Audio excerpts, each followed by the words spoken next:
তো হে বন্ধুরা, তোমরা সবাই কেমন আছো বলো? আমরা তো খুব ভালো আছি। আমরা একদিন ছিলাম দীঘায়, খুবই বাবার হোটেলে ছিলাম, মানে আরামসে খাচ্ছিলাম, দাচ্ছিলাম, ঘুরতেছিলাম, আড্ডা মারতেছিলাম। বাড়ি এসে আবার কষ্ট, এ আর সহ্য করার মতো হয় না। এত কষ্ট ভালো লাগে না। জীবনে যদি কাজ না করে খাওয়া হতো তাহলে খুব ভালো হতো, তাই তো নাকি?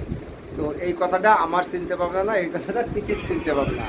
আরে কি ব্যাপার, তুমি বারে বারে গান চালাচ্ছ? হিস্টোরি পরে লাগাও, কি সব খায় কাজ বাজা হিস্টোরি লাগায়। ভাই টাকা দরকার, টাকা টাকা না কিছু নেই হতা, টাকা দরকার। এটা বড় বিষয় না, টাকা কোনো বিষয় না, হিস্টোরি লাগালে তো ভালো।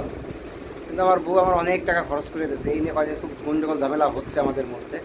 আমার টাকা দরকার, কিছু টাকার দরকার, কিছু টাকার দরকার। গিফট দীঘা করে নিয়ে আসলাম, জন্মদিনের গিফট, তারপরে গিফট। সালা ভগবান ঠিকই কইছে, স্বয়ং বলে না তাই মানে শিবির দিতে পারে নাই, মানে সরি, পার্বতীর বসাতে পারে নাই। টাটা।